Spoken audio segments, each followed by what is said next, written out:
เอ้ยเราเป็นลูกกกได้บ่มีน้องกี่คน มีน้อง2 คนซีมึงอยู่ให้แซ่บปะ ซีมึงอยู่ให้แซ่บปะฮะ โอ้พี่น้องไอ้โทรศัพท์ลุงเบิดแบตมาที่นี่แล่เข้าบาดินตายแล้ว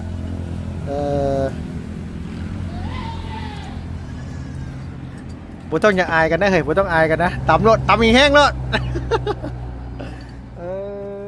อันผู้นี้ก็ไปผู้นี้ก็ไปเนาะไปด้วยกัน2 คนอ๋อโดยย่อมาพี่เด้อย่อมาพี่เด้อสิกินน้ำนี่ อายุจักปีล่ะตัว13อ๋อเรียนอยู่ปอใดออกนะเป็นยังคือออกไวเถอะเฮ้ยเขาเสียแหละบ่มีเงินเฮ็ดต่อแล้วบ่มีคนเฮ็ดเวียกอ๋อหลักๆก็คือพอร้านเสียแหละกับคือเงินไปโรงเรียนบ่มีโดยแต่ก็เลยบ่มีคนเฮ็ดเวียกนำแน่ตัวเป็นลูกคนน้อยบ่มีน้องบ่ตัวมี2 คนน้องตัว2 คน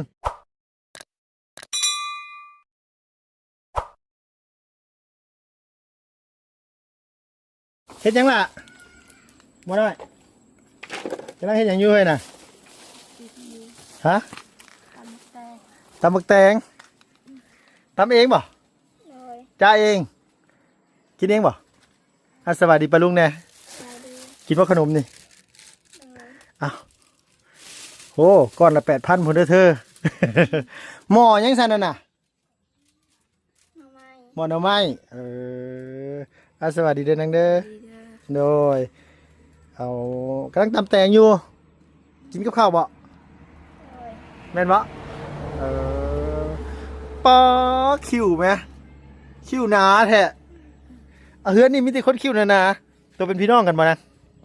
เป็นลูกพี่ลูกน้องเป็นลูกพี่ลูกน้องกันโดยอีหลาอยู่กับไผนี่น่ะตัวอยู่กับไผคือพี่เราแม่เราไปให้อ๋อโดยเจ้านี่ว่าไปน้ำบุญสารวัตรมามื้อนี่แม่นบ่น้องกับเราเจ้ากับเราบ่มันคือสะท้อนแสงอีหลามาอยู่ฝั่งนี้ตัวมาอยู่ฝั่งนี้นิดนึง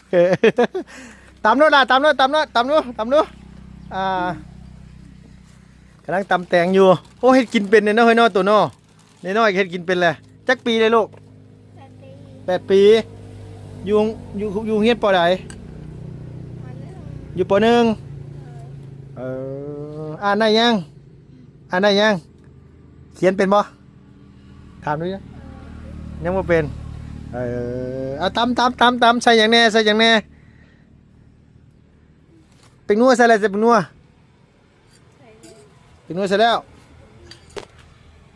ตำแห้งที่ล่ะตำแห้งมันยังแซ่บตำบ่แห้งก็บ่แซ่บเลยเฮ้ยตำแห้งกระเด็นเข้าตาลุงซะแล้วเนาะ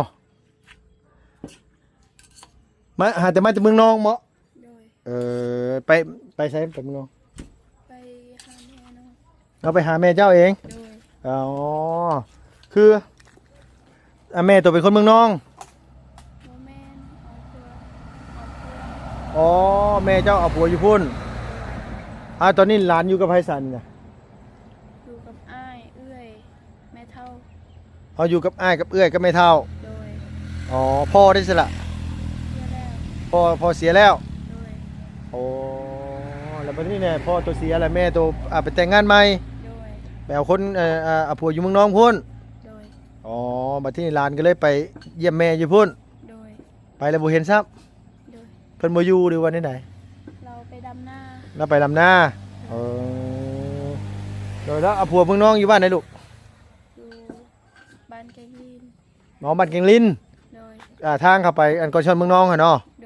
โอ้โดยหัวเตมากินแล้วข้าวร้านชื่อยังเกาะชื่อน้องเศรษฐีอ๋อเศรษฐีกับอันว่าอันนั้นเป็นพี่น้องกันบ่ชื่อยังว่าชื่อลาตีน้องลาตีเนาะพี่น้องกันเนาะอ๋อโดยอันนี้นี่คืออยู่กับอ้ายกับเอื้อยกับ ย่า โดย ย่าเนาะลูกเนาะบ่แม่นไม่เท่าเนาะ โดย แม่ของพ่อโตแล้ววะ โดย อ๋อแม่แหละแม่ทะอัญญาแต่อยู่ที่นี่เพิ่นเอิ้นแม่เท่าอ๋ออันนี้เฮือนน้อง มีนา น้องมีนานี้เนาะ โดย โอ้เพิ่นอยู่กันจะคนนี่นาง 5 คน 5 คน โดย โดยมีนาเป็นลูกคิดคนที่เท่าไหร่มีนาโตอีหลาเป็นลูกคนที่เท่าไหร่ตัวมีเอ้ยมีอ้ายจะคน เอื้อยเราเป็นลูกกก ลูกกกได้บ่ โดย มีน้องจะคน มีน้อง2 คนซิมึงอยู่ให้แซ่บบ่ ซิมึงอยู่ให้แซ่บบ่ฮะโอ้พี่น้องเอ้ยโทรศัพท์ลุงเบิดแบตบัดที่นี่แล่เข้าบัดนี้ตายแล้ว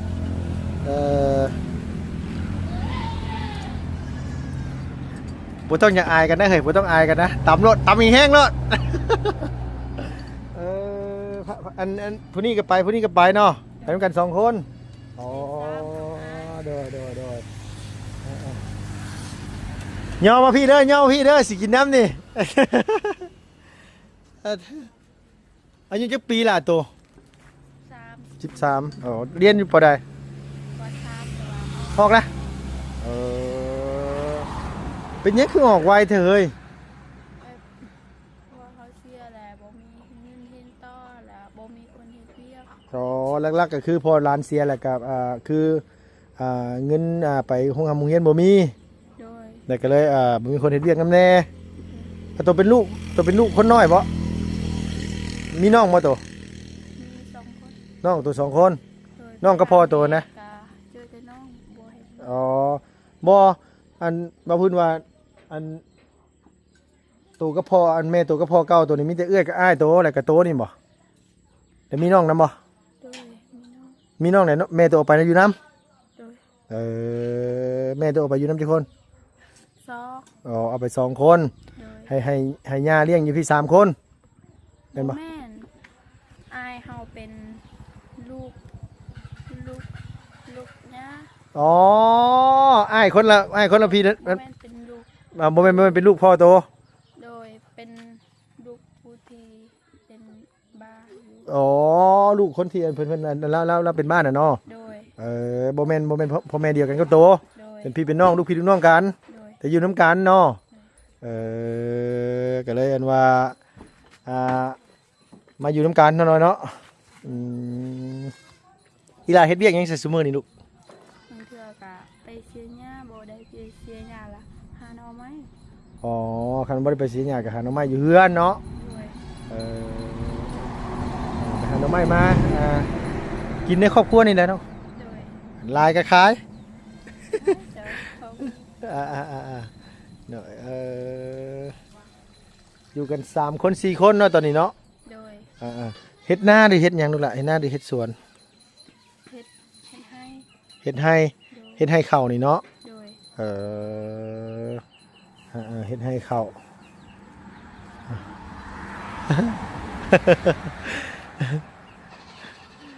จักปีกับ8 ปีบ่ โด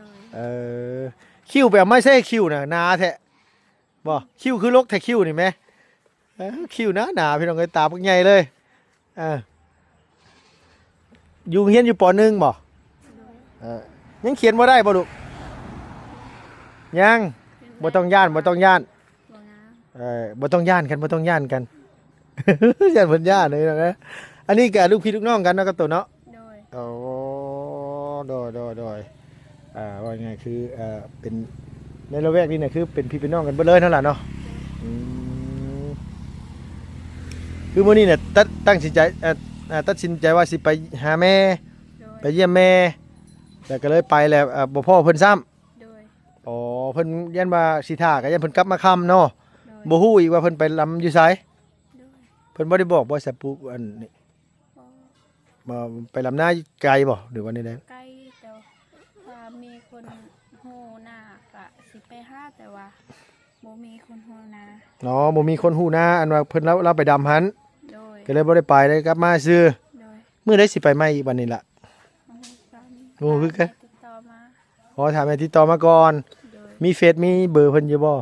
มี เอ้า ว่าจดเบอร์อ้ายอยู่ อ๋อจดเบอร์อ้ายเจ้าน่ะฝากไว้นำคนอยู่ โดย ให้เพิ่นโทรมาหา โดย เออโดยอะแม่จะไปแต่งงานใหม่อยู่พุ่นไปได้จักปีแล้วลูกล่ะ พี่ตามปีกาย ไปปีกายนี่โดยกีฬากับน้องละตีไพ่อายุหลายกว่ากันละตีอายุหลายกว่าอ๋อเอาละตีอายุหลายกว่าเจ้าเนาะจะเป็นรุ่นน้องเพิ่น โดยแต่ว่าเฮาเป็นคน ตัวใหญ่ ไว อ๋อใหญ่ไวก็เลยใหญ่ซ้ำกันละตีแล้วอายุหลายอยู่พี่น้องแต่ว่าเราตัวจ้อยๆน้อยๆนึง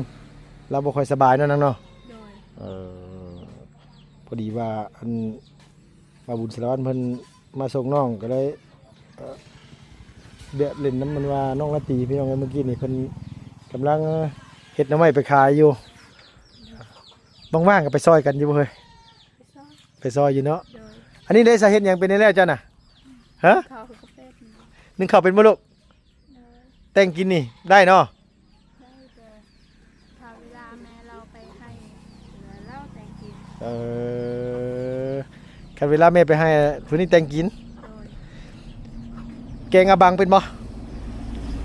เฮ้ น้องสาวเราก็ยังเป็น น้องสาวก็เป็นโอ้แท้เฮ้ยน้อยๆซำนี้เห็นได้ แต่นี่ เออ น้องดีสู้เราก็ได้ เจ้านะ โดย เออว่าง่ายว่าน้องเพิ่นน่ะแต่งกินเก่ง โดย โอ้โดย ไม่ให้เราอีก ใช่ก็ไม่แม่อีหล่ะไปใช่สิลูก ไปเชียร์ง่าแม่เรา บ่อยากย่านคนหน่อยนึงเนาะย่านคนบ่ย่านบ่ เราก็คือ เออ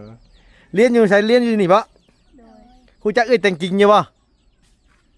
เอ้ยแต่งกิ่งเอ้ยเลี้ยงเอ้ยจะดีอยู่บ้านอันว่าบ้านกระดับฮะเพิ่นมาเรียนสิ เราวุ้นจัก บ่ฮู้บ่เดี๋ยวบ่ฮู้คือว่าเรียนโรงเรียนเดียวกันอยู่ น้องหู้ จะฮู้เนาะ โดย เออ เรียนน้ำกัน เรียนนํกัน อ๋อ เจ้าออกก่อนเจ้ากับแต่งกิ่งก็จะดีนี่คือเรียนรุ่นเดียวกันบ่ล่ะ โดย โอ้ยพี่น้องเอ้ยเนาะพอดีว่า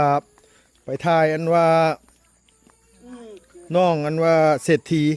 แบตโทรศัพท์เบิดพี่น้องเอ้ยก็เลยอันว่ามาเสียบแบตอยู่น้ำมันว่าเฮือนสาวกงมีได้อยู่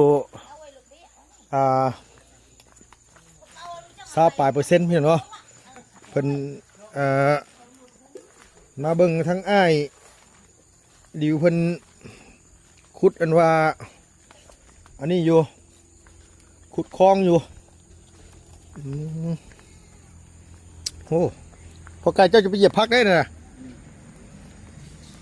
โอ้น้องนี่ก็เป็นมันเลยน้องนี่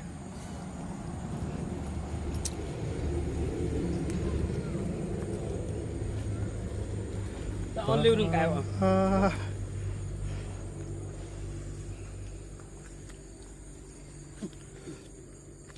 เท่านี้ โอ้ไว้จวดจ้าดลีลอนี่นะได้พักอยู่บ่อ้ายบ่ได้พักเลยนะอันนี่บ่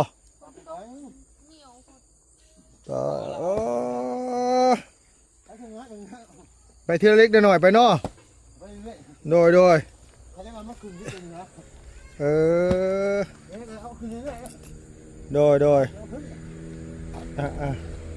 ใส่มะพร้าวหาต้นนั่นคือบ่คุดคุมปลูกน้องอันนี้แหละเอาชาลงมากับปลูกนี่แหละเอาชาดินลงมาให้มันซ้ำอันนี้ กลางนี่ลุง แม่นปลูกกลางนี่แหละบ่ปลูกตามแคมป์มันนะปลูกแคมป์นะมอง กกบ่ มองให้มันซื้อกับก๊กนั่นเลยนี่ซื้อนี้ก๊กนี่ก็ซื้อนี่ก๊กนั่นก็ซื้อหั่นเอาสบายดีเด้อสบายดีเอาสบายดีได้ดีเด้อโดยสบายดีโดยว้าน้ำในเนี่ยมาเสิร์ฟอยู่บ่กงมีนี่นะจักเม็ดไอ้ไรเบิ่งนะบ่ไอ้ดิว นั่งนะบ่ได้บ่มีสิ เออ มันหินเดี๋ยวเอาตำลังเอาตัวไว้ก่อน โดยมีหินบ่นั่นน่ะ หินมันบ่ได้บ่ยากดอกมันใช้เวลาหน่อยนึงดอก เออเอาตัวใดก้อนก็ได้เอาตัวใดก้อนก็ได้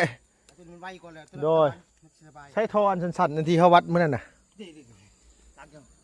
อ๋อนี่แหละ แบ่ง ประมาณ12 เมตรนี่นะไอ้ดุมอันนี่นะบ่อนี่นะ หันไปน่ะประมาณ4 เมตรครึ่งนะ โดยให้มันได้สัก10 ปลายเมตรก็ได้นะไม่ยากดอก อ๋อคือมีจะได้ขนาดใครจะออกเขาเนาะ ฮะ เนี่ยเจ้าไปบุยทางยางเลยแล้วมันจะเอาออกดีถูกไหม เออฮะ อยากได้เดี๋ยวเขาออกซื้อว่ะ อ๋อเอาออกตื่มบ่ เจ้าบุยทางยางเจ้าบุยทางยาง เนี่ยสาวกุมีนะทางยางบ่มีได้สาวกุมีเลย เด็กขัวขาบบ่ เด้อเฮ็ดขัวขาเมาเอาเฮ็ดขัวขาเมาแล้วมันจะงามเลย ยางผ่าทางเนาะ โดยเฮ็ดขัวขามโค้งๆน้อยดิวเนาะเฮ็ดโค้งๆคือน้อยเนาะ โค้งร้อยกัน โดย บ้านแผ่ลูก ฮะ ทับใหม่บ้านบ่ โอ้ยสร้างว่าเทพไกลของมันก็ต้องบาดอยู่แล้วล่ะแต่ว่าทั้งนี้ทั้งนั้นเขาคือว่าเขาก็ต้องอ่าระวังเอาว่าผ่าวัดอันผ่ายางอันนี้ นี่วะ โดย มันเรื่องผ่าบัดมันบ่ขาดเนาะมาเจ้าต้องบึงหากไม้ โดย ต่อหากไม้ประเภทกระต่อมันน้ำมันขึ้นเลย โดยบ่ขาดได้บ่ขาดมิแต่ว่าเพราะว่า เอาคิดต้มมาเดี๋ยวจะลูก โดย ปลูกขาดเลยเอาใช้ แมน มันจริงบ่ติด เพราะว่ามันบ่ขาดได้มันขาดเพราะว่ามันต้องขาดอยู่แล้วล่ะหลายปีไปมันก็ต้องขาดเขาก็ต้องเปลี่ยน ตาปีมันกระตันเลยเนาะหูขาด โดยอ้าวมันเปลี่ยนกระสูบน้ำออกน้องสระน้ำออกได้ก็ลื้อผา ปลาเด้ เอ้าเขาก็เก็บปลาก่อนแล้ววะเนาะปลาเขาก็เก็บก่อนแล้วเฮ้ยว่าปลาก็เขาขายปลาเบิดแล้วเขาจังลื้อบ่อนั่น ว่าสิเป็นหมดเนาะเปลี่ยนน้ำคุณแห้งเปลี่ยนออก บ่แต่ว่าอันนี้นี่บ่คุ้นได้ดิเว้ยบ่คุ้นเลย ไรเวียน โดยรายเวียนเลยไอ้บ่คุ้นมีบอลผักกินเอาปลาเนาะมีบอลผักเทใส่พวก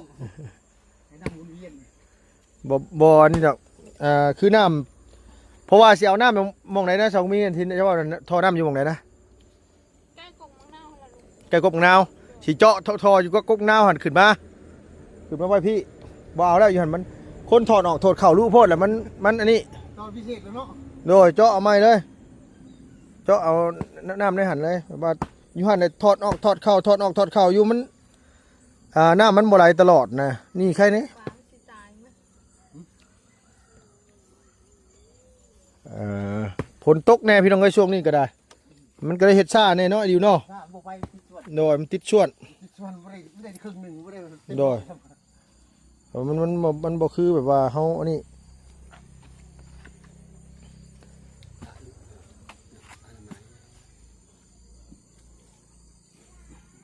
เพราะว่าดินอันนี้ก็ต้องแปลงได้นี่นะ วิทนานี่ก็มันกระชิไว้แล้วมันแห้งได้ไหม โดย ว่าตัวนี้มันเปียกบ่ได้ แมนเออ วิทนานี่ก็ไว้แล้วใช่มันเปียก มันแห้งมันก็สิง่ายกว่าอยู่เสียบจึบเอาแล้วคันมันแห้งอะนะอันนี้มันแบบนี่ไง ไม่งั้นคอยเฮ็ดไว้มันก็หมด โดย เฮ็ดเรื่องหมด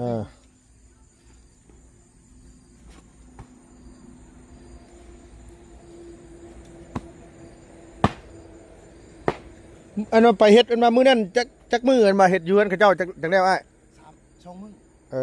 อ คุดตะพังประมาณ2 เมตร 3 เมตรพังเขาเฮ็ดเฮ็ด ลุงก่อน โดย เขาลดจกเขาเฮ็ดเฮ็ดนั่น อ่า ลบ โดย ยกชื่อเฮ็ดซีเรียบให้เขา โด เพียงเลยนะเงินเขา โดย เอาดินตัวนี้มาปลูกเท่านี้ อืม แดงนี่ เร็วเร็วยิงลุงเลยตัวเจออันเร็วเลย แม่นยังว่าพื้นขอยยัง ว่าลุงตุ้ยเป่ง ว่า ใหญ่ ว้าวลุงง่าย ให้เอาคุณต่อย มีกินมีอยากสิได้หน่อยดิวเนาะ คือเท่าแก่บ่คือพี่อ่ะ แก่เนาะทบเร็วเร็วตัวแก่กับเฮียในไพ่ใหญ่กว่า เฮ้ยถูกถามเลยก็ถาม อาจจะมีก็ได้เฮียลุงเท่าแก่ โอ้เหนียวแท้อันนี้ ตีเลย บ่ลุยลุงชุดนี้ให้ตุ้ยจะมาผีบ่เมื่อกี้จ้อยๆจะขับรถอันนั้นน่ะสีดำ เรากินดีอยู่ดีไปตุ้ย ดูดีกว่า ถาม เรากินปกติกินเรากินแบบว่ากระโตแล้วบ่งคือเก่าเนาะ กินถึงโมงเวลากินอิ่ม อิ่มตลอดติ้วตุ้ยเฮาบ่เลย นอนรับจะอิ่ม นั่นน่ะ ต้นหน่อไม้เพิ่น แม่นตุ้ยจะว่านอนหลับนี่ไปเฮาไม่ได้นอนนี่ก็หิวหน้าแห้วเนาะ อิ่มได้ ไม่นี่ไม่ติดกระดุมบริคิวนี่ ฮะ ทำไม โดยติดไว้หน่อไม้นะ ไปเฮากินสะดวกสบายนี่ตุ้ยบ่ โ โอ้เฮ้ยเกิดแล้วตัวนี้กับน้องกงมีมันสิแตกไหมได้อนี่นะสิแตกไหมได้สิแตกไหมได้นี่นี่โอ้ย คือมันสิตายเลย โดยโอ้ ไว้หรอกมึง แตกแล้วมีแต่เอาดินออกในนอกกันมาหมอกจากนอกตัวนั้นนะมึงของในดินนั่นโดยห้าเอาหล่น ยังแปลงอยู่หนูเนาะ โอ้ยแป้งนะแป้ง นี่เฮ็ดให้มันลง หมายความว่าห้างมันจับดินได้แล้ว แป้งพวกเขาดีกัน เนาะ ตัวนี้ง่าย ฮะ คือมันเอาไว้ โอ้จะไปเย็ดเป็นนั้นท้ายดึงเนี่ยบุดึงแถวบ้านนี่กำลังสีฟื้นมาตายใช่ไหมฮะน่ะ มึงบ่ตายหรอกติดแล้ว ฮะ ติดแล้วบ่ได้ คิดเลยบ่กกมันมีกกใดในมือน่ะมันสีตายอ๋อกกนี่หาไม่เสียบใบแม่กูมีเอ้ยอันนี้อ่ะนี่ใบมันนี่มันนี่แล้วมันมีกกใดในว่าที่มันสีตายมันเห็นบ่ ตัวนั้นบ่ จะไปเบิ่งหน่อยบ่ไปเบิ่งนู่นหัน ตัวไหนนี่เนี่ยแรกเลยตรงนี้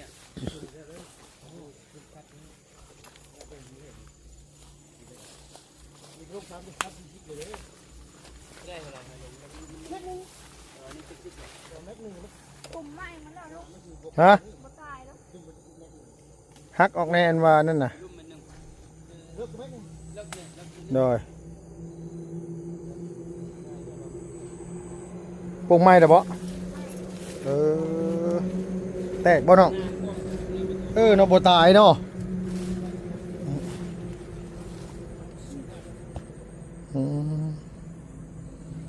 โดย ข้าวนะบู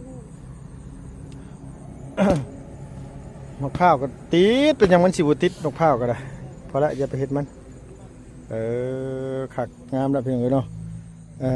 ตอนแรกนึกว่าสิตายได้1 2 3 4 5 6 7 8 9 10ต้นแล้วไม่10กอพี่น้องเนาะเวลามันอันนี้ก็ขยายพันธุ์เอาปลูกหมองไม้อีก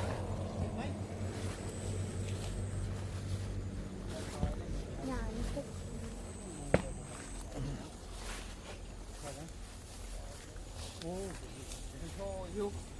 เขาสอนเนาะเขาบอกคิดก่อนเนาะ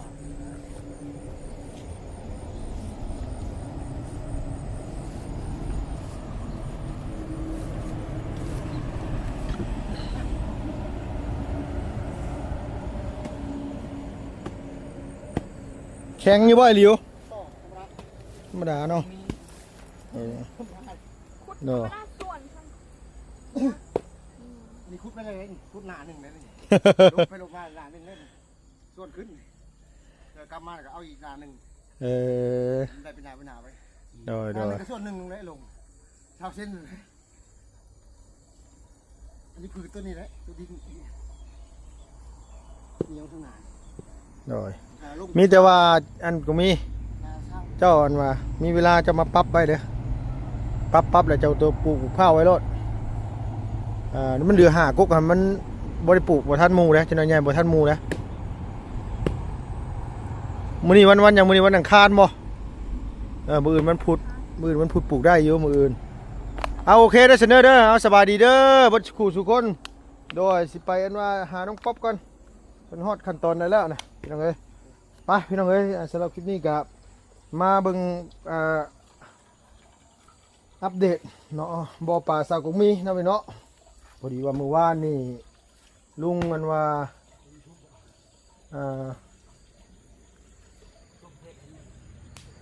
ไปถ่ายน้องเศรษฐีพี่น้องเอ้ยถ่ายแล้วบัดเบ็ดโทรศัพท์เบิดก็เลยกันว่ามาเสียบเบ็ดเพื่อนสาวกงมีมาต่อกันอย่างนี้นะพี่น้องขอบคุณในรายพี่น้องอยู่ดีมีแห้งอย่าเจ็บอย่าจนลำไปด้วยสุขภาพพันไว้แข็งแรงนะเพื่อนอายุมันคนยืนขอให้เฮงๆปังๆนะพี่น้องไปแล้วพี่น้องบ๊ายบายสวัสดีเด้อ